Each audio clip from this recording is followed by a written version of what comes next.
നമസ്കാരം. ദർശന ടിവിയുടെ ലോകമെമ്പാടുമുള്ള പ്രേക്ഷകർക്ക് വിരുന്നിന്റെ പുതിയൊരു അധ്യായത്തിലേക്ക് ഹൃദ്യമായ സ്വാഗതം. വിരുന്ന് ഇപ്പോഴുള്ളത് വിരുന്നിന്റെ ഇന്നത്തെ അതിഥി വിരുന്നിന്റെ ലോകമെമ്പാടുമുള്ള പ്രേക്ഷകർക്ക് പ്രത്യേകിച്ച് പരിചയപ്പെടുത്തലിൻ്റെ ഒരു ആവശ്യമില്ലാത്ത ഒരു വ്യക്തിത്വമാണ്. കാരണം നമ്മുടെ ഷോയിൽ വളരെയധികം സാന്നിധ്യമായി നിൽക്കുന്ന ഒരു വ്യക്തിത്വം കൂടിയാണ്. വിരുന്നിന്റെ ഇന്നത്തെ സ്പെഷ്യൽ എപ്പിസോഡ് ധന്യമാക്കാൻ എത്തിയിരിക്കുന്ന വ്യക്തിത്വത്തെക്കുറിച്ച് നമ്മൾ പറഞ്ഞല്ലോ. വിരുന്നിന്റെ പ്രേക്ഷകർക്ക്, കാരണം ലോകമെമ്പാടുമുള്ള നമ്മളുടെ പ്രേക്ഷകർക്ക് പ്രത്യേകിച്ച് പരിചയപ്പെടുത്തലിൻ്റെ ആവശ്യമില്ല. കാരണം ഇന്ത്യയിൽ ഒട്ടാകെ ആയിരക്കണക്കിന് പതിനായിരക്കണക്കിന് രോഗികൾക്ക് കൃത്യമായ ട്രീറ്റ്മെൻറ്റിലൂടെ, സിദ്ധ ചികിത്സയിലൂടെ അല്ലെങ്കിൽ അദ്ദേഹത്തിൻ്റെ തിരുമ ചികിത്സയിലൂടെ സുഖം പ്രാപിച്ചിട്ടുള്ള, നേടിക്കൊടുത്തിട്ടുള്ള ഒരു വ്യക്തിത്വമാണ്. തീർച്ചയായിട്ടും 25 വർഷത്തെ ചികിത്സാ മേഖലയിൽ വ്യക്തിമുദ്ര പതിപ്പിച്ച വ്യക്തിത്വം. ശ്രുതി സായി സിദ്ധ വൈദ്യാശ്രമം എന്ന പാലക്കാട് ജില്ലയിലെ കൊളുപ്പറമ്പ് എന്ന ഒരു മനോഹരമായ ദേശത്ത് സ്ഥിതി ചെയ്യുന്ന ഈ ഒരു സ്ഥാപനത്തിൻ്റെ മാനേജിംഗ് ഡയറക്ടറും കേരളത്തിൽ തന്നെ അറിയപ്പെടുന്ന ആരോഗ്യ മേഖലയിലെ മികച്ച വ്യക്തിത്വം ശ്രീ സേതുമാധവൻ വൈദ്യരെ കുറിച്ചാണ്. തീർച്ചയായിട്ടും അദ്ദേഹത്തിൻ്റെ എപ്പിസോഡുകളൊക്കെ നമ്മൾ മുൻ കണ്ടിട്ടുണ്ടെങ്കിലും ഇന്നത്തെ ഈ ഒരു സ്പെഷ്യൽ എപ്പിസോഡ് ധന്യമാക്കാൻ അദ്ദേഹം നമ്മളോടൊപ്പം ഉണ്ട്. വളരെ സ്നേഹത്തോടു കൂടി സ്വാഗതം ചെയ്യാം ശ്രീ സേതുമാധവൻ വൈദ്യരെ വിരുന്നിലേക്ക്. സാർ നമസ്കാരം. നമസ്കാരം.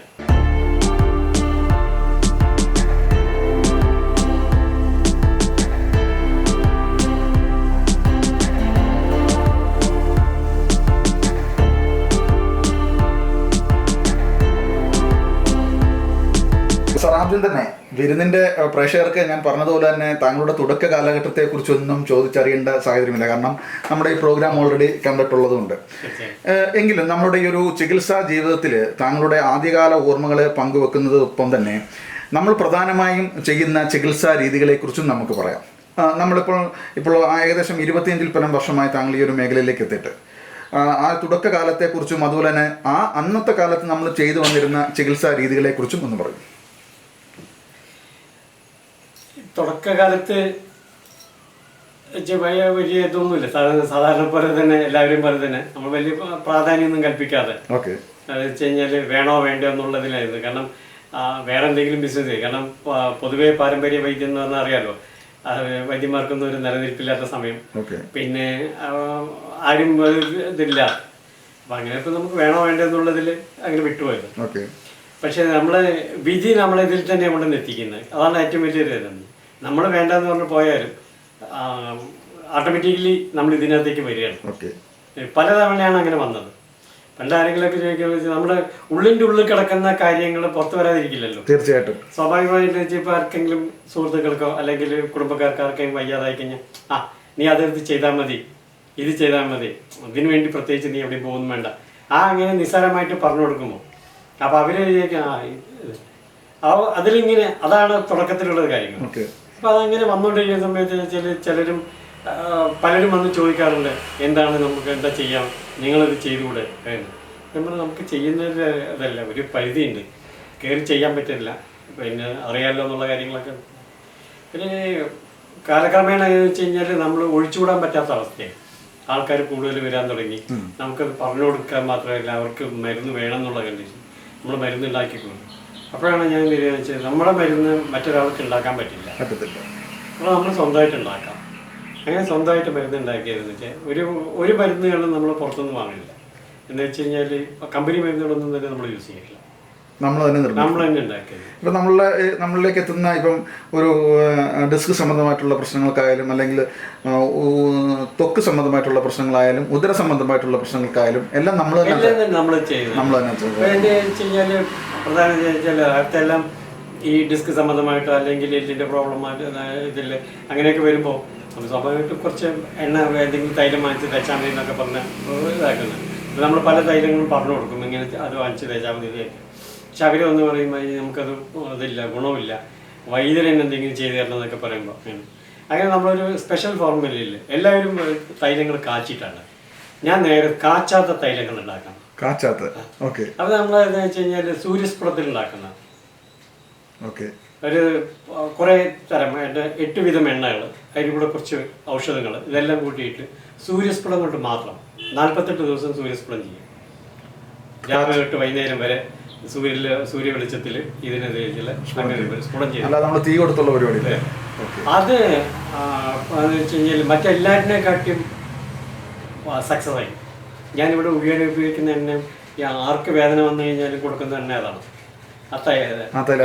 തിളപ്പിച്ചിട്ടുള്ള തൈലമല്ല. തിളപ്പിച്ച തൈലങ്ങൾ വേറെ ഉണ്ട്, അതുണ്ട്. പക്ഷെ ഇത് സ്പെഷ്യൽ ആയിട്ടുള്ളത് നമ്മൾ തന്നെ സ്വന്തം ഉണ്ടാക്കുന്നത്. ഏത് തരം വേദനയായാലും ശരി, എങ്ങനെയായാലും വളരെ പെട്ടെന്ന് റിലീഫ് കിട്ടുന്നത്. അതെല്ലാവർക്കും ഇവിടെ അടുത്തുള്ളവരൊക്കെ ഒരു മുട്ടുവേദനയാണ്, കായവേദന വെച്ചാൽ അപ്പം നമുക്ക് പ്രധാനമായിട്ടൊന്നും ഇതില്ല. അത് കുറച്ച് തൈലെടുത്ത് കൊടുക്കും, അതായത് അവർ ഉപയോഗിച്ചിട്ട് പോയിട്ട് പറയാം എൻ്റെ കാലം ശരിയായി, അവർക്ക് തന്നെ ഉപയോഗിക്കാറുണ്ട്. അങ്ങനെയുള്ള സംവിധാനം. നമ്മളിപ്പം പ്രധാനമായിട്ടും നമ്മളുടെ ചികിത്സകൾക്ക് നമ്മളെ തേടിയെത്തുന്നവർ അധികവും ഒരുപാട് മേഖലകളിൽ പോയി പരാജയപ്പെട്ടതിന് ശേഷമായിരിക്കും. അപ്പോൾ ആ ഒരു കാര്യത്തെ കുറിച്ച് എന്താണ്? ഇവിടെ വരുന്നവർ മറ്റുള്ളവർ കൈവിട്ടിട്ടുള്ള ആൾക്കാരാണ് ഇവിടെ അധികം വന്നിട്ടുള്ളത്. കാരണം അലോപ്പതിയിലായാലും സർജറി പറഞ്ഞിട്ടുള്ള ആൾക്കാർ, സർജറി അല്ലാതെ വേറെ നിവൃത്തിയില്ല എന്ന് പറയുന്നവർ, അങ്ങനെയുള്ള കുറേ ആൾക്കാരാണ് വരുന്നത്. ഇപ്പോൾ റീസെൻ്റായിട്ട് ഇപ്പോൾ ഒരു 18-19 വയസ്സായ ഒരു പെൺകുട്ടി, അത് നട്ടലിൽ നട്ടലിൽ വളയുന്നതാണ് രോഗം. അപ്പോൾ അതെന്ന് വെച്ച് കഴിഞ്ഞാൽ 46 ഡിഗ്രിയോളം അവർക്ക് വളഞ്ഞിട്ടുണ്ട്. 46 ഡിഗ്രി. അപ്പോൾ അവർക്ക് ഇരിക്കാൻ പറ്റില്ല, നിൽക്കാൻ പറ്റില്ല, നടക്കാൻ പറ്റില്ല, വേദനയാണ്. അപ്പോൾ ഡോക്ടേഴ്സ് പറഞ്ഞിട്ടുള്ളത് സർജറിയാണ്. പക്ഷേ ഈ ചെറിയ കുട്ടിക്ക് സർജറി ചെയ്ത് കഴിഞ്ഞാൽ ബുദ്ധിമുട്ടാണെന്ന് എക്സ്പെർട്ടായിട്ടുള്ള ഡോക്ടേഴ്സ് പറയുന്നത് ഇപ്പോൾ വേണ്ട, അതൊക്കെ നോക്കിയിട്ട് ചെയ്യാം എന്നാണ്. പക്ഷേ ഫൈനൽ ഡിസിഷൻ സർജറിയാണ്. അത് 19 ചെയ്താലും ശരി, 26 ചെയ്താലും ശരി, സർജറി ഇല്ലാതെ വേറെ നിവൃത്തിയില്ല എന്നുള്ള ഘട്ടത്തിൽ അപ്പോൾ അവരിവിടെ വന്നിരുന്നു. എന്ന് വെച്ചാൽ ഇപ്പോൾ ഏകദേശം ഒരു 10 ദിവസത്തെ ട്രീറ്റ്മെൻറ്റ്. ആ 46 ഡിഗ്രി ഇപ്പോൾ വെറും 5 ഡിഗ്രിയേ ഉള്ളൂ, ബാക്കി കംപ്ലീറ്റ് വാനിഷായി. നമ്മൾ പറഞ്ഞിട്ടുള്ളത് 28 ദിവസത്തെ ട്രീറ്റ്മെന്റ് ആണ്. അതിനുള്ളിൽ തന്നെ അത് ക്ലിയർ ആവും. ഇപ്പം തന്നെ നമുക്ക് ഏകദേശം ഒരു പകുതി സ്റ്റേജിലെത്തി. പകുതിയില്ല, ഒരു 80% ഇതായി. ഇപ്പം ആ കുട്ടിക്ക് വേദന ഇല്ല, ഒന്നുമില്ല. എങ്ങനെ വേണമെങ്കിലും നമ്മളിവിടെ വരുന്നത് നടക്കാനും നിൽക്കാനും പറ്റാത്ത ആൾക്കാരാണ് വരുന്നത്. അവരെ ശരിക്കും 0 ലെവലിലാക്കി വിടാം. സത്യം നമ്മുടെ ഈ പ്രേക്ഷകർ ശ്രദ്ധിക്കേണ്ട ഒരു കാര്യം, നമുക്കൊരു ബുദ്ധിമുട്ട് അനുഭവപ്പെടുമ്പോൾ നമ്മൾ ആദ്യമേ പോയി നമ്മുടെ സമയവും സാമ്പത്തികമൊക്കെ നഷ്ടപ്പെടുത്താതെ ഇതുപോലുള്ള കഴിവുകളുള്ള അല്ലെങ്കിൽ ഒരു സക്സസ് ലെവൽ കൂടുതൽ നിൽക്കുന്ന വൈദ്യന്മാരുടെ അടുത്ത് എത്തുകയാണെങ്കിൽ കൃത്യമായിട്ട് നിങ്ങൾക്ക് സാമ്പത്തികമായിട്ടും നിങ്ങൾക്ക് സമയവും ലാഭം കിട്ടുവാൻ വളരെയധികം ഇത് കൃത്യമായിട്ട് അവരതിൻ്റെ ട്രീറ്റ്മെൻറ്റ് ചെയ്ത് തരികയും ചെയ്യും. ഇവിടെ എൻ്റെ അടുത്ത് വരുന്ന രോഗികളുടെ രോഗം അവരെ കൊണ്ട് ഞാൻ പറയിക്കാറില്ല. ഇല്ല, നമ്മൾ പറയുന്നത്, നമ്മൾ നാടി വിളിച്ച് നോക്കിയിട്ട് പറയുന്നതാണ് ഇതില്. അതിലെന്തെങ്കിലും വ്യത്യാസം ഉണ്ടെങ്കിൽ മാത്രമേ അവർ അതിൽ ഇല്ലാതെ നമ്മൾ പറയാൻ പറ്റാതെ ചിലപ്പോൾ ഫ്ലുവൻ്റ് ആയിട്ട് പറയുമ്പോൾ എന്തെങ്കിലും വിട്ടുപോയിട്ടുണ്ടാവാം, അല്ലെ അങ്ങനെയുള്ള കാര്യങ്ങൾ മാത്രമേ അവർക്കത് റിപ്പീറ്റ് ചെയ്യേണ്ടി വരും. ഈവൻ സ്കാനിങ് റിപ്പോർട്ടോ അല്ലെങ്കിൽ എക്സ്റേ റിപ്പോർട്ടൊക്കെ കൊണ്ടുവന്ന് ഞാൻ പറയും അത് കാണിക്കണ്ട, ഞാൻ നോക്കിയിട്ട് പറയാം, അതിനപ്പുറം നിങ്ങൾ പറഞ്ഞാൽ മതി. അതിന് ശേഷം ഞാൻ പറയുന്നതാണ് സ്കാനിങ്ങിൽ ഉണ്ടെങ്കിൽ പിന്നെ അതില്ല, അതല്ലാതെ ഉണ്ടെങ്കിൽ എന്റെ തെറ്റാണല്ലോ, അത് ഞാൻ നോക്കിയിട്ട് അപ്പൊ എങ്ങനെ വെച്ചാൽ ഇവൻ ഇന്ന് നടന്ന ഒരു ഉദാഹരണമാണ്. ഇന്ന് കോഴിക്കോട് നിന്ന് ഒരു ടീം വന്നിരുന്നു. കോഴിക്കോട് ഫറൂഖ് ഒരു ലേഡിയാണ്, 40 വയസ്സുണ്ട്. അവർക്ക് L3 L4 L5 ഡാമേജ് ആണ്. അപ്പൊ അവരോട് സർജറിയാണ് പറഞ്ഞിരിക്കുന്നത്, ഡോക്ടേഴ്സ് സർജറിയാണ് പറഞ്ഞിരിക്കുന്നത്. ഞാൻ MRI സ്കാനൊക്കെ എടുത്തിട്ടുണ്ടെന്ന്. ഞാൻ അവിടെ കൊണ്ടുവന്നത് ഞാൻ നോക്കി പറഞ്ഞു, അവരോടൊന്നും പറയേണ്ടത് ഞാൻ ഞാൻ നാടി വിളിച്ച് നോക്കിയിട്ട് പറഞ്ഞു, ഞങ്ങൾക്ക് L3 L4 L5 ഡാമേജാണ്, S1 S2 ഡാമേജാണ്, C1 C2 C3 C7 വരയ്ക്കും ഡാമേജാണ്. അതാണ് നിങ്ങളുടെ പ്രോബ്ലം. അതുകൊണ്ട് നിങ്ങൾക്ക് തരിപ്പ് ഉണ്ടാവും, വേദന ഉണ്ടാവും, കാലത്ത് എഴുന്നേൽക്കാൻ ബുദ്ധിമുട്ടുണ്ടാവും എന്നൊക്കെ പറഞ്ഞതെന്ന് വെച്ച് കഴിഞ്ഞാൽ, ഇല്ല എനിക്ക് L3 L5 മാത്രമേ L4 L5 മാത്രമേ ഡാമേജ് ഉള്ളൂ എന്ന് ഡോക്ടർ പറഞ്ഞിരിക്കുന്നത്. ആയിക്കോട്ടെ, കുഴപ്പമില്ല, ഇതൊക്കെ ഡാമേജ് ആണ്. അപ്പോൾ അല്ലേ ഞാൻ MRI കൊണ്ടുവന്നില്ല. ശരി, ഇതെല്ലാം കഴിഞ്ഞതിന് ശേഷം നമ്മൾ പറഞ്ഞതിന് ശേഷം പറഞ്ഞു, ശരി നിങ്ങൾ MRI ഒന്ന് കാണട്ടെ. MRIയിൽ വളരെ വ്യക്തമായിട്ട് ഞാൻ പറഞ്ഞ എല്ലാ കാര്യങ്ങളും ഞാൻ പറഞ്ഞു, ഇതൊന്ന് വായിച്ചു നോക്കാൻ പറഞ്ഞു. ഞാൻ പറഞ്ഞിട്ടുണ്ട് ഇതാണ്. അപ്പൊ ഇവർ S1 S2 എവിടെയാണെന്ന് അറിയില്ല. അതാണ് ഞാൻ പറഞ്ഞു, ഇന്ന തൊട്ട് കാണിച്ചു കൊടുത്തു. C1 തൊട്ട് C7 വരെയുള്ള കാര്യങ്ങൾ അതിനാണ്. അപ്പൊ എനിക്കിവിടെ ഒന്നും വേദനയില്ലല്ലോ. ഞാൻ പറഞ്ഞു, എനിക്ക് അവിടെ വേദനയില്ല, പക്ഷെ അതിന്റെ ആഫ്റ്റർ എഫക്റ്റ് ആണ് നിങ്ങളുടെ കൈനും കാലിലും വരുന്നത് എന്നുള്ള അതിന്റെ ബുദ്ധിമുട്ട് മറ്റുള്ള സ്ഥലങ്ങളാണ്. അപ്പൊ എനിക്ക് കൈ ധരിക്കാറുണ്ടോ? കൈ ധരിക്കാറുണ്ട്. കൈന് വേദനയുണ്ടോ? കൈന് വേദനയുണ്ട്. കാല് ധരിക്കാറുണ്ടോ? ഉണ്ട്. എനിക്ക് കോച്ചിപ്പിടുത്തം കൂടുതലാണ്, രാവിലെ എഴുന്നേക്കാൻ കഴിയില്ല. ഇതൊക്കെ എനിക്ക് ഗുണം അതാണ്. അതിന് ട്രീറ്റ്മെന്റ് ചെയ്താലേ ശരിയാവും. അപ്പൊ അങ്ങനെയാണ് നമ്മളൊരു അസുഖത്തെ കണ്ടെത്തുന്നത്. സത്യത്തിൽ ഒരുപാട് അനുഭവങ്ങൾ നമ്മൾ ഈ ഒരു ചികിത്സാ മേഖലയിൽ നിൽക്കുമ്പോൾ നമ്മൾ നേരിടേണ്ടി വന്നിട്ടുണ്ട്. കാരണം പല തരത്തിലുള്ള രോഗികളായിരിക്കും നമ്മളിലേക്ക് എത്തുന്നത്. തീർച്ചയായും അപ്പോൾ ഇങ്ങനെയുള്ള ഒരുപാട് ബുദ്ധിമുട്ട് അനുഭവിക്കുന്ന രോഗികളിലെ നമ്മളുടെ ട്രീറ്റ്മെന്റ് എത്തുമ്പോൾ അത് സക്സസ് ആക്കി എടുക്കുമ്പോൾ നമുക്ക് ഒരു സന്തോഷമാണ്. നമ്മൾ ചെയ്തതിൽ കൂടി അവർക്കൊരു ഒരു ജീവിതം ആണ് ലഭ്യമാകുന്നത്. തീർച്ചയായും അങ്ങനത്തെ അനുഭവങ്ങൾ വല്ലതും താങ്കളുടെ മനസ്സിലുണ്ടോ? ഇഷ്ടം പോലെയുണ്ട്. അതായത് ഏറ്റവും പ്രധാനപ്പെട്ടത് ഒരു താമരശ്ശേരിയിൽ, കോഴിക്കോട് താമരശ്ശേരിയിൽ ഒരു മുസ്ലിം ലേഡി ഉണ്ടായിരുന്നു. അവർക്ക് ലിവർ സിറോസിസ് ആയിരുന്നു.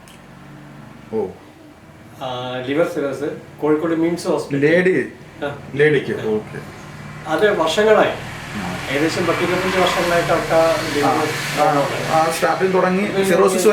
വരെ എത്തി. അവര് കാണിക്കാത്ത വൈദ്യന്മാരില്ല, ഡോക്ടർമാരില്ല.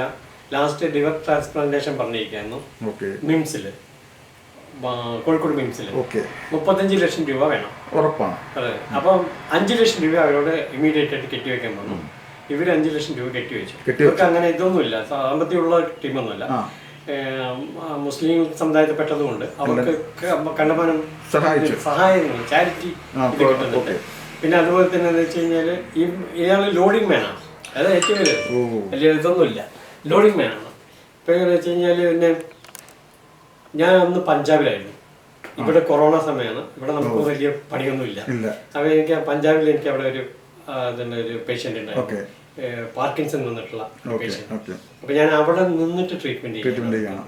എനിക്ക് അത്രയും വേണ്ടപ്പെട്ട വ്യക്തി ആയതുകൊണ്ട് ഞാൻ അവിടെ പോയിട്ട് ചെയ്യുന്നത്. അപ്പൊ വെച്ചാൽ അവർ എന്നെ വിളിച്ചിട്ട് ഞാൻ പറഞ്ഞു, ശരി ഒരു കാര്യം ചെയ്ത് നിങ്ങൾ റിപ്പോർട്ടൊക്കെ ആക്കി നോക്കട്ടെ. റിപ്പോർട്ട് ഞാൻ നോക്കി അവരോട് പറഞ്ഞു, തൽക്കാലം എനിക്കിപ്പോൾ നേരിൽ ഇവരെ കാണാൻ പറ്റില്ല. നേരിൽ കാണുന്നുണ്ടെങ്കിൽ 1 മാസമാകും ഞാൻ വരാൻ. ഞാൻ വന്നു കഴിഞ്ഞിട്ട് ഒന്നിൽ എൻ്റെ അടുത്തേക്ക് കൊണ്ടുവരാം, അല്ലെങ്കിൽ ഇതില്ല. അപ്പൊ അവർക്ക് യാത്ര ചെയ്യാൻ ബുദ്ധിമുട്ടാണ്, പുറത്തിറങ്ങിയ ഛർദിക്കും, കിടപ്പിലാണ്. ഇങ്ങനെ ലിവർ ട്രാൻസ്പ്ലാന്റേഷന് പറഞ്ഞിട്ട് ഇത് ഡേറ്റ് ഒക്കെ തന്നിട്ടുണ്ട്, പക്ഷെ കൊറോണ ആയതുകൊണ്ട് ചെയ്യാൻ പറ്റില്ല. അതേപോലെ തന്നെ ഇവർക്ക് പെട്ടെന്ന് ക്രിയാറ്റിൻ കൂടിയതുകൊണ്ട് ചെയ്യില്ല, ഒരിക്കലും ചെയ്യില്ല. അപ്പൊ അങ്ങനെ എന്തെങ്കിലും ചെയ്യണം എന്നുള്ളത് ഞാൻ പറഞ്ഞ ഒരു കാര്യം ചെയ്യും, 1 മാസത്തിനുള്ള മരുന്ന് ഞാൻ തരാം, അതിപ്പോ വീട്ടിൽ നിന്ന് അയച്ചു തരും. ഞാൻ പഞ്ചാബിലാണെങ്കിലും ഇവിടെ നിന്ന് അയച്ചു തരും, നിങ്ങൾ 1 മാസത്തെ മരുന്ന് കഴിക്കാം. എന്നിട്ട് ഞാൻ 1 മാസം കഴിഞ്ഞ് വരും, അപ്പൊ എന്നെ വന്ന് കാണും, എന്നിട്ട് നമുക്ക് വേണ്ടത് ചെയ്യാം.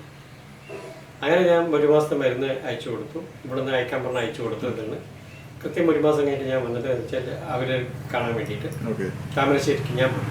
അപ്പൊ എൻ്റെ ഒരു സുഹൃത്തിന്റെ ഹോസ്പിറ്റലുണ്ടാവും, അവിടെ പോയി അവരെ അങ്ങോട്ട് വരാൻ പറഞ്ഞു. അപ്പൊ അവര് വന്നത് ഓട്ടോയിലാണ് വന്നത്. ഈ വന്ന ഉടനെ ഈ ഏകദേശം എത്ര വയസ്സുണ്ടാവും ആ സ്ത്രീക്ക്? അത് 40-45 വയസ്സ്, അത്രേ ഉള്ളൂ. അതെ, ചെറുതാണ്. പൊതുവെ മുസ്ലിങ്ങൾ വളരെ ചെറുപ്രായത്തിൽ തന്നെ ഈ കല്യാണം കഴിക്കുന്നത്. അപ്പൊ ഈ വന്നത് ഇവരുടെ അമ്മ, ഈ സ്ത്രീയുടെ അമ്മയുണ്ട്, ഭർത്താവും കൂടി വന്നു. ഭർത്താവ് വന്നിട്ട് വേഗം ഓടി വന്നിട്ട് എൻ്റെ കാലിൽ പിടിച്ചിട്ട് പറഞ്ഞു, 25 വർഷമായി വൈദ്യരെ, എനിക്ക് എൻ്റെ ഭാര്യ ചായ വെച്ച് തന്നിട്ട്, ഒരു ഗ്ലാസ് വെള്ളം എടുത്ത് തന്നിട്ട് 25 വർഷമായി, ഇന്നാണ് അവരെനിക്ക് ചായ വെച്ച് തന്നത്. വലിയ അതെ. അപ്പൊ ഞാൻ പറഞ്ഞു നല്ല കാര്യമല്ലേ. അപ്പൊ എനിക്ക് ഇത്രയും സീരിയസ് ആണെന്ന് ഞാനും അറിയുന്നില്ല, ഞാൻ ആദ്യമായിട്ട് കാണുന്നില്ല. അപ്പൊ അതിനവിടെ ശരി, പിന്നെ നോക്കി സംസാരിച്ചതൊക്കെ ചെയ്ത് അവരോട് മരുന്ന് കഴിക്കാൻ പറഞ്ഞു. ഇതെല്ലാം പറഞ്ഞു, നിങ്ങൾക്ക് ഇന്നിപ്പോൾ അപ്പോൾ താമരശ്ശേരിയും ഇവരുടെ വീട് തമ്മിൽ ഒരു 6 കിലോമീറ്റർ എന്തോ വ്യത്യാസമാണ്. അപ്പോൾ ഓട്ടോയിൽ വന്നു, വീട്ടിലേക്ക് കയറുമ്പോഴേക്കും ഛർദ്ദിക്കും, അതുകൊണ്ടാണ്. ഞാൻ പറയുന്നത് ഇപ്പോൾ കുഴപ്പമില്ല, അടുത്ത മാസം നിങ്ങൾ പാലക്കാട്ടേക്ക് വരണം, ഞാനിങ്ങോട്ട് വരില്ല, പാലക്കാട്ടേക്ക് വരണം. പാലക്കാട് വന്നിട്ട് നമുക്ക്, അയ്യോ വൈദ്യരെ എനിക്ക് പറ്റും തോന്നുന്നില്ല, ഞാൻ ഇപ്പം വീട്ടിൽ നിന്ന് ഇറങ്ങുമ്പോഴേക്കും ഛർദ്ദിക്കുന്നത്. ഞാൻ പറഞ്ഞു ഛർദ്ദിക്കൊന്നുമില്ല, നിങ്ങൾ വന്നോളാം. അങ്ങനെ അതേപോലെ കൃത്യം പിറ്റത്തെ മാസം അവർ ഫാമിലിയായിട്ട് ഇങ്ങോട്ട് വന്നു. അവരൊരു 5-8 പേര് ഒരു വലിയ ഇന്നോവയൊക്കെ പിടിച്ചിട്ട് ഇങ്ങോട്ട് വന്നു. അപ്പൊ ഇവര് പേടിച്ചിട്ടാണ് വരുന്നത്, കാരണം വൈകുന്നേരം ഛർദ്ദിച്ചുള്ളത്. ഇവിടെ വന്ന് ഛർദ്ദിച്ചിട്ടൊന്നുമില്ല. വൈദ്യുതി പറഞ്ഞ പോലെ ഇത്രയും നേരമായിട്ട് ഇപ്പോൾ ഛർദ്ദിച്ചിട്ടില്ല, അതിനുശേഷം ഛർദ്ദിച്ചിട്ടില്ല. ശരി, ഇവിടെ ഒന്ന് സംസാരിച്ചതൊക്കെ കഴിഞ്ഞ് മരുന്നൊക്കെ വാങ്ങിച്ച് ഇവിടെ നിന്ന് ഭക്ഷണമൊക്കെ കഴിച്ചിട്ടാണ് പോയത്. കൃത്യം 6 മാസം അവർക്ക് അസുഖം പൂർണ്ണമായും ഭേദമായി. സിറോസിസ് ഭേദമായി. ഇപ്പൊ അവര് സുഖമായിട്ട് 10 മണി വരെ എഴുന്നേറ്റ് നടക്കുന്നുണ്ട്. അവര് വീട്ടിലെ എല്ലാ കാര്യങ്ങളും ചെയ്യുന്നു, എല്ലാ കാര്യങ്ങളും സന്തോഷത്തോടെ. ലിവർ മാറ്റി വെക്കാൻ പറഞ്ഞു, ലക്ഷക്കണക്കിന് രൂപയും അതിനുശേഷം അതിന്റെ മെഡിസിന്റെ ചെലവുകളും, ആ ജീവിതം പിന്നീട് അങ്ങോട്ട് മരുന്നുകളുമായിട്ടുള്ള ജീവിതമാണല്ലോ. അപ്പം അങ്ങനെ ഇല്ലാതെ അത് വെച്ചാൽ അവർ പറയും അയ്യോ വൈദ്യുതി ദൈവമാണ്. അപ്പം അന്ന് എൻ്റെ അമ്മ ഉണ്ടായിരുന്നു അവിടെ. അമ്മ മരിച്ചിട്ട് ഇപ്പോൾ 2 വർഷമായിട്ടുള്ളൂ. അപ്പം അമ്മയാണ്. അമ്മ നിങ്ങളുടെ മകൻ ദൈവമാണ്. വൈദ്യർ അതുപോലെ തന്നെ താങ്കളുടെ നേതൃത്വത്തിൽ കൃത്യമായിട്ടുള്ള ചികിത്സ, കൃത്യമായ റിസൾട്ട്, താങ്കൾ കൊടുക്കുന്ന ഒരു ഗ്യാരണ്ടിയും അത് തന്നെയാണ്. കാര്യം നമ്മളിലേക്ക് എത്തുന്നവർക്ക് ഒരു പരാജയം ഉണ്ടാകാൻ മാക്സിമം ഉണ്ടാകാതിരിക്കാനാണ് താങ്കൾ ശ്രമിക്കുന്നതും അതിനനുസരിച്ചുള്ള റിസൾട്ട് താങ്കൾക്ക് ഉണ്ടാകുകയും ചെയ്യുന്നുണ്ട്. പ്രധാനമായും കൊടുക്കുന്ന ട്രീറ്റ്മെൻറ്റ് ഏതൊക്കെ തരം രോഗങ്ങൾക്കാണ്? സത്യത്തിൽ എല്ലാത്തരം രോഗത്തിനും നമ്മൾ ട്രീറ്റ്മെൻറ്റ് ചെയ്യുന്നുണ്ട്. അപ്പം ചില ഡിസ്ക് സംബന്ധമായിട്ടുള്ള പ്രധാനമായും ഇപ്പോൾ നമ്മൾ വെച്ചാൽ ഏറ്റവും കൂടുതൽ രോഗികൾ വരുന്നത് ഡിസ്ക് സംബന്ധമായിട്ടുള്ള, അപ്പം അതിനുള്ളത് ഇത് ചെയ്യുന്നുണ്ട്. പിന്നെ ഇപ്പോൾ ലിവർ സിറോസിസ്, അതുപോലെ തൈറോയിഡ് നമ്മൾ വെച്ചാൽ 28 ഡേയ്സിൽ തൈറോയിഡ് മാറ്റാൻ പറ്റും. ഈ തൈറോയിഡിൻ്റെ കാര്യം പറഞ്ഞപ്പോൾ ഈ തൈറോയിഡിൻ്റെ ലെവലിൽ നിന്നും താഴോട്ട് നിൽക്കുന്നതിന് എന്താണ് ട്രീറ്റ്മെൻറ്റ്? എല്ലാവർക്കും തൈറോയിഡ് ലെവൽ മുകളിലോട്ടാണ് പോകുന്നത്. സാധാരണ രീതിയിലെന്ന് വെച്ചാൽ ഇതിൽ 2 വിധം തൈറോയിഡുണ്ട്, ഹൈപ്പർ തൈറോയിഡും അതുള്ളത്. അപ്പം ഇതിലെന്ന് വെച്ച് കഴിഞ്ഞാൽ തൈറോയിഡ് ലോ ആയി കഴിഞ്ഞാലും പ്രോബ്ലമാണ്, തൈറോയിഡ് അധികമായി കഴിഞ്ഞാലും പ്രോബ്ലം. അതല്ലാതെ വേറൊരു സാധനം കൂടി ഉണ്ട്, അത് ആന്റിബോഡി തൈറോയിഡ് എന്ന് പറയും. നമ്മൾ ബ്ലഡ് ടെസ്റ്റ് ചെയ്താൽ കാണില്ല. സാധാരണ നോർമൽ T3 T4 TSH എടുത്ത് നോക്കി കഴിഞ്ഞാൽ ആന്റിബോഡി തൈറോയിഡ് കാണില്ല. അതിനെ ടെസ്റ്റ് എടുക്കുന്നത് അത് ആന്റിബോഡി തൈറോയിഡിനുള്ള ടെസ്റ്റ് ഉണ്ട്, വേറെ ടെസ്റ്റ് ഉണ്ട്. ഓക്കെ, നമ്മൾ സാധാരണ തൈറോയിഡ് ടെസ്റ്റിനകത്ത് റിസൾട്ട് കിട്ടത്തില്ല. അപ്പോൾ ഇവിടെ ഇത് പ്രധാനമായിട്ടും വരുന്നത് സ്ത്രീകൾക്കാണ്. ആന്റിബോഡി തൈറോയിഡ് വരുന്നത് പ്രധാനമായിട്ടും സ്ത്രീകൾക്കാണ്. അപ്പോൾ സ്ത്രീകൾ എന്ന് വെച്ച് കഴിഞ്ഞാൽ അവർ വന്നിട്ട് അവർ നമ്മൾ പറയുന്ന സമയത്ത് ആ ലക്ഷണങ്ങളൊക്കെ തൈറോയിഡ് ആയിരിക്കും. പക്ഷെ അവർ പറയും ഞങ്ങൾ തൈറോയിഡ് ചെക്ക് ചെയ്തിട്ടില്ല, ഞങ്ങൾക്ക് തൈറോയിഡ് ഇല്ല, ഡോക്ടർ തൈറോയിഡ് ഇല്ലെന്നാണ് പറഞ്ഞിരിക്കുന്നത്. പിന്നെ വൈദ്യൻ എങ്ങനെ തൈറോയിഡ് ഉണ്ടെന്ന് പറയാം, അതാണ് ഒരു ചോദ്യം. അപ്പോൾ ഞാൻ പറഞ്ഞു നിങ്ങൾ ആന്റിബോഡി തൈറോയിഡ് എടുത്തിട്ടുണ്ടോ? ഇല്ല, അത് ചെയ്തിട്ടില്ല. അപ്പോൾ അത് സാധാരണ കുറച്ച് ഒന്ന് കോസ്റ്റ്ലിയാണ്, ടെസ്റ്റ് എടുക്കാൻ കോസ്റ്റ്ലിയാണ്. പിന്നെ ആരും തന്നെ അത്ര പെട്ടെന്ന് ഡോക്ടേഴ്സ് ആരും പറയില്ല. കാരണം ഇത് അവർ പൊതുവെ അവരാരും കുറ്റപ്പെടുത്തുന്നതല്ല കേട്ടോ. പൊതുവേ എന്ന് വെച്ചാൽ ലക്ഷണങ്ങൾ ഇതുണ്ടാവില്ല, സൂട്ടാവില്ല, തൈറോയിഡിന്റെ ലക്ഷണങ്ങളായിരിക്കില്ല ഇതിന്. അപ്പൊ അത് സ്വാഭാവികം വേറെ വല്ല ടെസ്റ്റുകളൊക്കെ എഴുതിയിട്ടോ അല്ലെങ്കിൽ വേറെ ഇത് ചെയ്തത്. അപ്പം പർട്ടിക്കുലർ ചിലർ മാത്രമേ പെട്ടെന്ന് അവർ സ്ട്രൈക്ക് ചെയ്ത് ആന്റിബയോട്ടി തൈറോയിഡ് എടുക്കാൻ പറ്റും. ആന്റിബോഡി തൈറോയിഡ് ഉണ്ടെങ്കിലും ഈ ഇതൊക്കെ ഉണ്ടാവും, ഈ പ്രശ്നങ്ങളൊക്കെ ഉണ്ടാവും. തൈറോയിഡിന്റെ എല്ലാ ബുദ്ധിമുട്ടുകളും ആന്റിബോഡി തൈറോയിഡ് ഉണ്ടാവും. സെയിം ബുദ്ധിമുട്ട് തന്നെ ഇതിനുണ്ടാവും. അപ്പോൾ ഇതിനൊക്കെ ഉള്ള കൃത്യമായിട്ടുള്ള ട്രീറ്റ്മെന്റ് നമുക്ക് എത്ര സമയത്തിനുള്ള അത് അങ്ങനെ വല്ലതും ഉണ്ടോ? മാക്സിമം തൈറോയിഡ് ഒക്കെ വെച്ചാൽ നമുക്ക് ഒരു 6 മാസം കൊണ്ടൊക്കെ 6 മാസം വേണ്ട, അതിന് മുമ്പ് തന്നെ അത് ഇത് ചെയ്യാം. കാരണം തൈറോയിഡും PCOD ഒക്കെ ഒരേപോലെ, അത് പ്രത്യേകിച്ച് സ്ത്രീകൾക്ക് ഹോർമോൺ ഇൻബാലൻസ് കൊണ്ട് വരും. അപ്പോൾ ഹോർമോൺ നമ്മൾ ബാലൻസ് ചെയ്യാൻ വേണ്ടിയിട്ടുള്ളത് ചെയ്ത് കഴിഞ്ഞാൽ ഇത് ചെയ്യും. കാരണം സാധാരണ ഇതിൽ ഒരിക്കലും അലോപ്പതിയെ കുറ്റപ്പെടുത്തുന്നതല്ല. അലോപ്പതിയിൽ തൈറോയിഡിന് വെച്ചാൽ ഏത് രോഗത്തിനും സ്ഥിരം മരുന്ന് കഴിക്കണം എന്നുള്ളതാണ് അവരുടെ പ്രിൻസിപ്പിൾ. അത് നമ്മൾ കുറ്റം പറയുന്നില്ല, കാരണം അത് അങ്ങനെയാണ്, അത് ക്വാളിറ്റി അങ്ങനെയാണ്. അപ്പോൾ പൂർണ്ണമായും ഇത് ചെയ്യാന്നുള്ളതല്ല, അത് അവര് സമ്മതിക്കില്ല, നമുക്ക് ഇത് ചെയ്യില്ല. അവർ ഒരിക്കലും ആർഗ്യൂ ചെയ്യുന്നില്ല, അവരെ കുറ്റപ്പെടുത്തുന്നുമില്ല. പൂർണ്ണമായി അതൊരു മേഖലയാണ്, ഓരോ സയൻസിന്റെ ഒരു വ്യത്യസ്തമായ മേഖലയാണ്. ഇപ്പൊ നമ്മൾക്ക് വെച്ചാൽ നമുക്കറിയാം തൈറോയിഡ് വെച്ചാൽ എന്താണ്, തൈറോയിഡിനെ എങ്ങനെ ഭേദപ്പെടുത്തുക എന്നുള്ളത് നമുക്കറിയാം. അതിനൊരു ലിമിറ്റഡ് പീരിയഡ് മെഡിസിൻ തയ്യാറാക്കുന്നത്. PCOD യും തൈറോയിഡും ഇന്റർ കണക്റ്റഡാണ്. തൈറോയിഡ് ഉള്ള വ്യക്തിക്ക് എന്തായാലും PCOD ഉണ്ടാവും, PCOD ഉള്ള വ്യക്തിക്ക് എന്തായാലും തൈറോയിഡ് ഉണ്ടാവും. ഈ തൈറോയിഡ് കുറഞ്ഞാലും പ്രശ്നമാണ്, കൂടിയാലും പ്രശ്നമാണ്. അപ്പോൾ ഈ തൈറോയിഡ് അതിന്റെ നോർമൽ ലെവലിൽ നിന്നും ഒരു ചെറിയ രീതിയിൽ താഴോട്ട് വന്നു കഴിഞ്ഞാൽ അതിന് എന്തായിരിക്കും ട്രീറ്റ്മെന്റ് കൊടുക്കുന്നത്? നമ്മളത് ടോളറേറ്റ് ചെയ്യാനുള്ള മരുന്നുകൾ കൊടുക്കും, അപ്പ് ചെയ്യാനുള്ള ഒരിക്കലും അതുകൊണ്ട് ഒരു ബുദ്ധിമുട്ട് വരാത്ത രീതിയിലുള്ള കാര്യങ്ങൾ ചെയ്തു. മണ്ണാർക്കാടുള്ള ഒരു വ്യക്തി ഇവിടെ വന്നിരുന്നു. ആള് മിലിറ്ററിയിലാണ് ജോലി ചെയ്യുന്നത്. ആൾക്ക് ഹെർണിയയുടെ അസുഖമുണ്ട്. അവള് ഈ ഹെർണിയയുടെ ഇതുകൊണ്ട് അവള് ലീവ് എടുത്തിട്ട് ട്രീറ്റ്മെന്റിന് വേണ്ടി ലീവ് എടുത്തിട്ടുണ്ട്. അപ്പൊ അയാളുടെ പെങ്ങളെ ഞാൻ ട്രീറ്റ്മെന്റ് ചെയ്തത് ഷുഗറിന് വേണ്ടിയിട്ട് ചെയ്തുകൊണ്ടിരിക്കുന്നത്. അപ്പൊ ഒരു ദിവസം പെങ്ങളെ കൊണ്ടുവരുന്ന സമയത്ത് എൻ്റെ അടുത്ത് എങ്ങനെയാണ് ഹെർണിയാണെന്നുള്ളത് ഞാൻ പറഞ്ഞതിൽ വലിയ ഇതൊന്നും വേണ്ട, ഞാൻ ഹെർണിയയ്ക്ക് ട്രീറ്റ്മെൻറ്റ് ചെയ്യാറില്ല, ഞാൻ കുറച്ച് ടിപ്സ് തരാം, അത് നോക്കുക, ചെയ്ത് ചിലപ്പോൾ നോക്കുമെന്നാണ്. അങ്ങനെ ഞാൻ പറഞ്ഞു വെച്ച് കഴിഞ്ഞാൽ നിങ്ങൾ ഈറം തോർത്ത് കെട്ടിയിട്ട് നടന്നു കഴിഞ്ഞാൽ ഈ സംഭവം മാറുന്നു. അപ്പോൾ എന്താണെന്ന് വെച്ചാൽ അയ്യോ എനിക്ക് അടുത്ത ദിവസം തന്നെ ഡ്യൂട്ടിക്ക് ജോയിൻ ചെയ്യണം, ഞാനത് വന്നിട്ട് കുറച്ചായി, പക്ഷേ ഇത് എല്ലാവരും സർജറി ചെയ്യണം എന്ന് പറഞ്ഞപ്പോൾ ഞാനത് മടിച്ച് നിൽക്കുകയാണ്. അപ്പം പിന്നെ സർജറി മസ്റ്റാണെന്ന് പറഞ്ഞപ്പോൾ പിന്നെ മിലിറ്ററി ഹോസ്പിറ്റലാണ് ഏറ്റവും ബെസ്റ്റ്, ചിലവും കുറവ്, ഞങ്ങൾക്ക് നല്ല ട്രീറ്റ്മെൻറ്റും കിട്ടും, നിങ്ങൾക്ക് അത് അവിടെ പോയി ചെയ്യാനുള്ളതാണ്. ഞാൻ പറഞ്ഞു എന്തായാലും ഒന്ന് ശ്രമിച്ചു നോക്ക്, എന്തായാലും നിങ്ങൾ ഭാരമൊക്കെ തൂക്കിയിട്ടല്ലേ, എന്തായാലും മിലിറ്ററിയിൽ നിങ്ങൾ ഇത് ഡെയിലി എന്തെങ്കിലുമൊക്കെ തൂക്കിയിട്ട് എക്സസൈസ് ചെയ്യണമല്ലോ, അപ്പോൾ അത് നിങ്ങൾ ഇങ്ങനെ ചെയ്തിട്ട് നോക്കാൻ വന്നു. ആൾ പോയിട്ട് 1 മാസം കഴിഞ്ഞിട്ട് എനിക്ക് വിളിച്ചു പറഞ്ഞു ആ സംഭവം എവിടെ പോയി തന്നെ അറിയില്ല, വൈദ്യം പറഞ്ഞ പോലെ ചെയ്ത് ഞാൻ ദിവസവും കാലത്ത് ഈറം തോർത്ത് കെട്ടിയിട്ടാണ് ഞാൻ പോകുന്നത്. ഈ വെയിറ്റും തൂക്കിയിട്ട് ചില എക്സസൈസ് സകല എക്സസൈസ് ചെയ്തിട്ടുണ്ട്. ഇപ്പം വീട്ടിൽ നിൽക്കുന്ന സ്ത്രീകൾക്കായാലും ഇത് നിസ്സാരമായിട്ട് അടുക്കള പണി ചെയ്യുന്ന സമയത്ത് ഇത് കെട്ടി വെച്ചുള്ള ചെയ്താൽ മതി. ഇപ്പോൾ താങ്കളുടെയിലേക്ക് എത്തുന്ന രോഗികൾ അധികവും അവരുടെ ഒരു ട്രീറ്റ്മെന്റ് കഴിഞ്ഞ് അവർ സക്സസ് ആയിട്ട് പോകുന്നതിന് താങ്കളുടെ ഒരു ചികിത്സാ രീതിയുണ്ട്, കൃത്യമായിട്ട് അതിനെ ഫോളോ ചെയ്യുന്ന അവർക്ക് കൃത്യമായിട്ട് അതിന് റിസൾട്ട് ഉണ്ടാകാറുണ്ട്. താങ്കളുടെ ഒരു ചികിത്സാ രീതി എങ്ങനെയാണ് നമ്മൾ ഇത്രയ്ക്കും ഒരു വിജയത്തിലേക്ക് എത്തുവാനുള്ള താങ്കൾ ഉപയോഗിക്കുന്ന ഒരു രീതി? ശരിക്കും പറഞ്ഞ ഒരു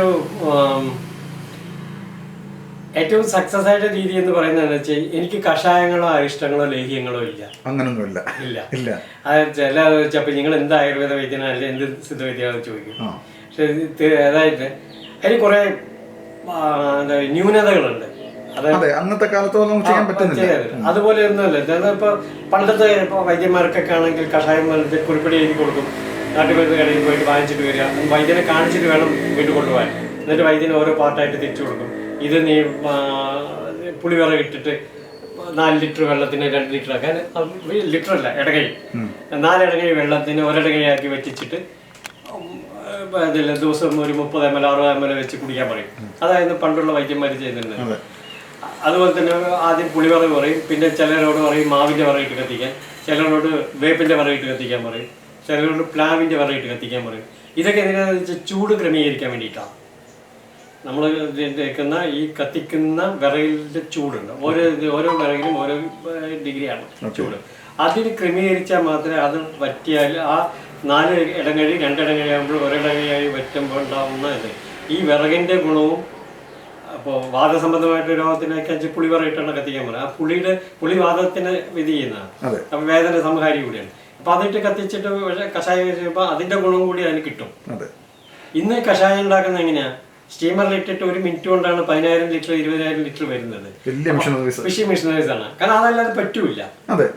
അത് ഇന്നത്തെ കാലത്ത് അതല്ലാതെ പറ്റില്ല. അതായത് ആരെയും നമ്മൾ കുറ്റപ്പെടുത്തുന്നില്ല. നമ്മൾ സാഹചര്യം ടെക്നോളജി വർദ്ധിക്കുന്നവർ നമ്മളും അതിനെ ഉപയോഗിക്കും. നമ്മൾ അതുകൊണ്ട് ഈ കഷായങ്ങൾ ഉണ്ടാക്കാൻ ഇപ്പം നമ്മൾ ഒരു രോഗി വന്നിട്ട് നിങ്ങൾ ഇങ്ങനെ കഷായം ഉണ്ടാക്കി കുടിക്കാൻ പറഞ്ഞാൽ അവർ, കാരണം വാങ്ങിക്കാൻ കിട്ടുന്ന സാധനം എന്തിനപ്പം ഉണ്ടാക്കി. അപ്പം അതുകൊണ്ട് അവരും രോഗികളതിന് മെനക്കെടില്ല. രോഗികൾക്ക് ഇൻസ്റ്റന്റ് ആയിട്ടുള്ള കാര്യങ്ങൾ. അലോപ്പതി പോയി കഴിഞ്ഞാൽ 2 ടാബ്ലറ്റ് അല്ലെങ്കിൽ 2 ക്യാപ്സൂൾ. ഇയാളെ പോയിട്ട് കഷായം അരിഷ്ടം മാറ്റി ഉണ്ടാക്കേണ്ട കാര്യമൊന്നുമില്ലല്ലോ. ആ ഒരു ഇതല്ലേ, സമയമില്ല. അതേപോലെ ഇപ്പൊ ആയുർവേദത്തിൽ പോയി കഴിഞ്ഞാലും ഡോക്ടർ അവരും കഷായമൊക്കെ മാറി. ഇപ്പൊ കഷായം ടാബ്ലറ്റോ അല്ലെങ്കിൽ അതും ഇതൊക്കെ തന്നെയാണ്, എല്ലാതും പോകാതല്ല. അപ്പൊ അതിലും കാര്യമില്ല. അപ്പൊ ഏറ്റവും എളുപ്പം അതൊക്കെ ഉള്ള സമയത്ത് കഷായം വെച്ച് കഴിക്കാൻ പറഞ്ഞാൽ ഒരാളും ചെയ്യില്ല. നമ്മുടെ കാലത്ത് വൈദ്യരൊക്കെ ഇതിന്റെ കഷായ കൂട്ട് കൊടുത്തു വിടുമായിരുന്നു, നിങ്ങൾ പോയി തയ്യാറാക്കണത്. അതിനാണ് ഈ പറഞ്ഞത്, വിറകിന്റെ കാര്യം കൂടി പറഞ്ഞത്. ഇന്നിപ്പോ അങ്ങനെയൊന്നുമില്ല. കഷായ കൂട്ട് കൊടുത്തു വെച്ചാൽ ഞാൻ കൊണ്ട് ഇവിടെ നിന്ന് ഇറങ്ങി ഉടനെ വലിച്ചെറിച്ചിട്ട് പോകും, ഇയാൾക്ക് ഭ്രാന്താണെന്നും പറഞ്ഞിട്ട്. നമ്മൾ വെച്ച് കഴിഞ്ഞാൽ എല്ലാം ചൂർണ്ണങ്ങളാണ്, പൗഡർ ഫോമിലാണ് എല്ലാം. കഷായത്തിന് വേണ്ട എല്ലാം തന്നെ പൗഡർ ഫോമിലാക്കി അതാണ് നമ്മൾ കൊടുക്കുന്നത് മെയിനായിട്ട്. ചില അത്യാവശ്യ സാധനങ്ങൾ നമ്മൾ ക്യാപ്സൂളാക്കി കൊടുക്കുന്നുണ്ട്. ചില അതെന്തിനാന്ന് വെച്ച് കഴിഞ്ഞാൽ നമ്മളിപ്പോൾ വെച്ചാൽ ഒരാൾ നമ്മുടെ സിദ്ധവൈദ്യത്തിൽ പ്രധാനമായും പറയുന്നത് വെച്ചാൽ 1 അരിമണി തൂക്കം, 1 പയർ തൂക്കം, 1 കുരുമുളക് തൂക്കം എന്നൊക്കെയാണ് ചില അളവുകൾ. ഇങ്ങനെയൊന്നും പറഞ്ഞു കഴിഞ്ഞാൽ ഒരാൾ എടുത്ത് കഴിക്കാൻ പറ്റില്ല. അപ്പൊ നമ്മൾ അതിനുള്ള അളവിനനുസരിച്ചിട്ട് മറ്റുള്ള വേറെ എന്തെങ്കിലും ഇൻഗ്രീഡിയൻസ് ചേർത്തിട്ട് നമ്മളത് ക്യാപ്സൂളാക്കി അങ്ങനെ കൊടുക്കും. അപ്പൊ അതാണ് നമ്മൾ മെയിനായിട്ട് നമ്മുടെ ഒരു പേഷ്യന്റിന് കൊടുത്തു കഴിഞ്ഞാൽ അവർ ആ അളവിന് കൃത്യമായിട്ട് കഴിക്കണം. ഒരാൾക്ക് പറ്റില്ല, കാരണം ഇപ്പൊ 1 അരിമണി തൂക്കത്തിൽ ത്രാസം കല്ലും കൊണ്ട് വെച്ചിരിക്കാൻ പറ്റില്ല. അതില്ല, അത് നടക്കണ കാര്യമില്ല. അത് പണ്ട് കാലത്ത് ഇതിനെ അപജയം അതായിരുന്നു. വൈദ്യന്മാരെ വെച്ച് പറയുന്ന സമയത്ത് ഇത് എങ്ങനെയാ കഴിക്കേണ്ടതെന്നുള്ള പറഞ്ഞാൽ അതൊന്നും അങ്ങനെ ചെയ്യില്ലായിരുന്നു. ഏറ്റക്കുറച്ചുകളുണ്ടാവും. ഇപ്പൊ 1 അരിമണി തൂക്കം എടുക്കാൻ പറഞ്ഞു വെച്ചാൽ ചിലപ്പോൾ അത് 3-4 അരിമണിയാവും, അല്ലെങ്കിൽ അത് ഒട്ടും ഉണ്ടാവില്ല. അപ്പൊ അതിന്റെ ഒരു കൃത്യമായിട്ട് അളവിന് വേണ്ടി നമ്മൾ അതൊരു ടാബ്ലറ്റ് രൂപത്തിലാക്കുന്നു, ക്യാപ്സൂൾ രൂപത്തിലാക്കി വളരെ ഈസിയാണ്. വളരെ ഈസി. അതെ, അതപ്പോൾ നമുക്ക് ഉപയോഗിക്കുന്നവർക്കും വളരെ എളുപ്പമാണ്. കൃത്യമായിട്ടുള്ള അളവിൽ മരുന്നുള്ളിൽ ചെല്ലുകയും ചെയ്യും. ഓക്കെ. അതുപോലെ താങ്കളുടെ എണ്ണകളും വളരെ വളരെ അതെ പലതും നമ്മൾ കാച്ചിട്ട് ഉണ്ടാക്കുന്നത്. നമ്മൾ തൈലങ്ങളായിട്ടുള്ളത് ഇതുണ്ട്. ഇപ്പൊ നമുക്ക് എന്ന് വെച്ച് കഴിഞ്ഞാല് ഈ മെമ്മറി ലോസ്, അതുപോലെ തന്നെ ഈ കുട്ടികൾക്ക് ഉണ്ടാവുന്ന ADH എന്നുള്ള അസുഖങ്ങൾ വെച്ച് കഴിഞ്ഞാല് വെറി പിടിച്ച പോലെ അതെല്ലാം ഒരു ഇതിന്റെ ലക്ഷണങ്ങളാണ്. അപ്പൊ അങ്ങനെയുള്ളവർ അത് ഇത് ചെയ്യുന്നത്. പിന്നെ അത് വെച്ച് കഴിഞ്ഞാൽ അപസ്മാരം പോലുള്ള അങ്ങനെയുള്ളതിനൊക്കെ നമ്മൾ കാച്ചിട്ടുള്ള തൈലങ്ങൾ എണ്ണകൾ തന്നെയാണ് ഉപയോഗിക്കുന്നത്. ഓക്കെ. പിന്നെ അതുപോലെ നമ്മളിപ്പോൾ ഈ ടോൺസിലൈറ്റ്സ് പോലുള്ള പ്രശ്നങ്ങൾക്ക് അത് ഒരു വല്ലാത്ത ബുദ്ധിമുട്ട്. കാരണം ഒരു AC റൂമിനകത്തിരിക്കാൻ കഴിയുന്നില്ല, തണുപ്പുള്ള സമയങ്ങളിൽ ഇറങ്ങി പുറത്ത് നടക്കാൻ പറ്റുന്നില്ല. അങ്ങനെയൊക്കെ ഉള്ളപ്പോൾ ഭയങ്കരമായിട്ടുള്ള ബുദ്ധിമുട്ടുണ്ടാകുന്ന ഒരു പ്രശ്നങ്ങൾക്കൊക്കെ അതിനെന്താണ് ട്രീറ്റ്മെന്റ്? ട്രീറ്റ്മെന്റ് വെച്ചാൽ നമ്മൾ മെഡിസിൻ എടുത്തിട്ട് ട്രീറ്റ്മെന്റ് ചെയ്യേണ്ടതുണ്ട്, അല്ലാതെ തന്നെ മാറുന്നതുണ്ട്. സാധാരണ രീതിയിൽ നമ്മൾ നിസ്സാരമായിട്ടുള്ള കാര്യങ്ങൾ കൊണ്ട് മാറ്റാൻ പറ്റുന്നുണ്ട്. അത് ഒരു ടിപ്സ് പറയാം. അതായത് മറ്റു എല്ലാവർക്കും അത് ഗുണം വരാം. ചെറുനാരങ്ങ മുറി കട്ട് ചെയ്തിട്ട് അതിൽ കുരുമുളക് കൂടി മിക്സ് ചെയ്തിട്ട്, കുരുമുളകും ഉപ്പും കൂടിയിട്ട്, ഇന്ദുപ്പ് കൂടി മിക്സ് ചെയ്തിട്ട് നല്ലപോലെ എന്താ പറയുക, ഈ കുരുമുളകും ഇന്ദുപ്പും കൂടി ഉള്ള മിശ്രിതത്തിൽ നാരങ്ങ മുക്കുക. എന്നിട്ട് നമ്മൾ ഈ ഐസ് തിന്നുന്ന പോലെ നക്കി നക്കി തിന്നാം. അത് ചെയ്യുന്നത്. അപ്പൊ ഈ ഇത് ചെയ്യുന്നത് വെച്ചാൽ ടോൺസിൽസ് പെട്ടെന്ന് ഇതായിപ്പോകും, വലിയ ബുദ്ധിമുട്ടുണ്ടാവില്ല. അതൊക്കെ ചെറിയ ചെറിയ ടിപ്സുകളാണ് നമുക്ക് ചെയ്യാൻ പറ്റുന്ന സംഭവം തന്നെ. അത്രയാണ് വീട്ടിൽ ചെയ്യാൻ പറ്റുന്ന കാര്യമാണ്. ചിലന്നിട്ട് വെച്ചാൽ അതുപോലെ തന്നെ ഉപ്പുവെള്ളം കൊണ്ട് ഗാർഗിൾ ചെയ്യാം. ഇതൊക്കെ ചെയ്യുന്ന സമയത്ത് തന്നെ സ്വാഭാവികമായിട്ട് ഇത് മാറും. പിന്നെ ഒരുപാട് ഇതൊക്കെയാണ് പഴുത്തൊക്കെ വരുമ്പോഴോ അങ്ങനെയൊക്കെയാണ് നമ്മുടെ ട്രീറ്റ്മെന്റ് മരുന്നുകളിലേക്ക്. സ്വാഭാവിക ചെറിയ ചെറിയ ഇഷ്ടത്തിനൊന്നും മരുന്ന് വേണ്ട. പലതും നിസാര കാര്യം കൊണ്ട് മാറും. വളരെയധികം സന്തോഷം സേതുമാധവൻ വൈദ്യർ. കാരണം ഈ ഒരു ചികിത്സാ മേഖലകളിൽ നമ്മൾ കേരളത്തിൽ നമ്മൾ ആദ്യം പറഞ്ഞ പോലെ തന്നെ കേരളത്തിൽ നിന്നല്ല ഇന്ത്യയിൽ തന്നെ അറിയപ്പെടുന്ന ഒരു വൈദ്യനാണ് സേതുമാധവൻ വൈദ്യർ. അത് നമ്മൾ പ്രത്യേകിച്ച് നമ്മളത് പറയേണ്ട ആവശ്യമില്ല. എങ്കിലും നമ്മൾ അദ്ദേഹത്തിന് മുമ്പിലിരിക്കുമ്പോൾ അത് വളരെയധികം സന്തോഷം നമുക്ക് തോന്നുന്നുണ്ട്. കാരണം നമ്മുടെ ലോകമെമ്പാടുമുള്ള പ്രേക്ഷകർക്ക് വേണ്ടി അദ്ദേഹത്തിൻ്റെ അറിവുകളും അനുഭവങ്ങളും ചികിത്സാ രീതികളൊക്കെ പങ്കുവെക്കുമ്പോൾ വളരെയധികം സന്തോഷം. തീർച്ചയായിട്ടും ഇനിയും ഒരുപാട് രോഗികൾക്ക് താങ്കളുടെ ഈ ഒരു കൈകൾ കൊണ്ട് അല്ലെങ്കിൽ താങ്കളുടെ സേവനം കൊണ്ട് അവർക്കൊരു നല്ലൊരു ജീവിതം, അസുഖമില്ലാത്തൊരു ജീവിതം അല്ലെങ്കിൽ ബുദ്ധിമുട്ടില്ലാത്തൊരു ജീവിതം കിട്ടുവാൻ ദൈവം താങ്കളെ അനുഗ്രഹിക്കട്ടെ. അതുപോലെ തന്നെ ഒരു വിലപ്പെട്ട സമയം നമ്മളുടെ പ്രേക്ഷകരുമായി പങ്കുവെക്കാൻ കാണിച്ച മനസ്സിനും നന്ദി അറിയിക്കുന്നു. അതുപോലെ തന്നെ താങ്കളുടെ ഈ ഒരു എല്ലാവിധ ചികിത്സാ ജീവിതത്തിനും പൂർണ്ണ സപ്പോർട്ടോടുകൂടി നിൽക്കുന്ന ഫാമിലി, താങ്കളുടെ കുടുംബത്തെക്കുറിച്ച് പറയുകയാണെങ്കിൽ ആരൊക്കെയാണുള്ളത്, അവരുടെ വിശേഷങ്ങൾ? കുടുംബം ഒരു ചെറിയ അണുകുടുംബം എന്ന് പറയാം. ഭാര്യ, മകൾ. മകൻ ഷാർജയിലാണ്, ഓട്ടോമൊബൈൽ എഞ്ചിനീയറാണ്. മകള് ഫാഷൻ ഡിസൈനിങ് കഴിഞ്ഞിട്ട് കോസ്മെറ്റോളജിയും കഴിഞ്ഞ് നിൽക്കുന്നുണ്ട്. അവളൊരു മോഡൽ ആർട്ടിസ്റ്റ് കൂടിയാണ്. വളരെ സന്തോഷം.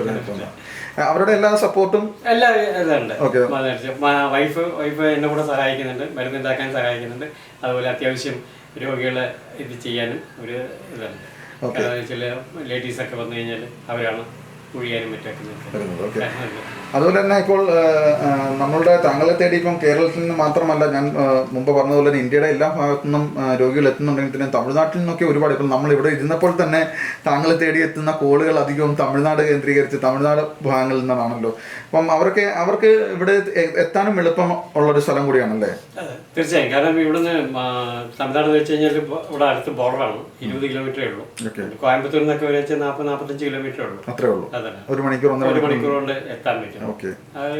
പാലക്കാട് ടച്ച് ചെയ്യണം, അല്ലാതെ തന്നെ വരാൻ പറ്റും. അതുപോലെ പൊള്ളാച്ചിയിൽ നിന്നൊക്കെ വരുന്ന ചിലവ് തമിഴ്നാട്ടിൽ നിന്ന് ഇഷ്ടംപോലെ രോഗികൾ വരുന്നുണ്ട് പല ഭാഗത്തും. ഈവൻ കർണാടകത്തിൽ നിന്നുണ്ട് പല ഇതുണ്ട്. ഞാൻ ഇടയ്ക്ക് കർണാടകത്തിൽ പോകാറുണ്ട്. ബാംഗ്ലൂരൊക്കെ വർഷത്തിൽ 10 ദിവസം അവിടെ പോയി നിൽക്കാറുണ്ടല്ലേ? വളരെയധികം സന്തോഷം വൈദ്യർ. കാരണം നല്ലൊരു എപ്പിസോഡ് സമ്മാനിച്ചതിന് ഒരിക്കൽ കൂടി നന്ദി അറിയിക്കുന്നു. മുമ്പ് പറഞ്ഞതുപോലെ തന്നെ താങ്കളുടെ ചികിത്സ, താങ്കളുടെ ജീവിതം ഒരുപാട് പേർക്ക് ഗുണകരമാകട്ടെ, അവർക്കൊരു ആശ്വാസകരമാകട്ടെ എന്ന് ആത്മാർത്ഥമായി പ്രാർത്ഥിച്ചുകൊണ്ട് ആശംസിച്ചുകൊണ്ട് നിർത്തുന്നു. നന്ദി, നമസ്കാരം.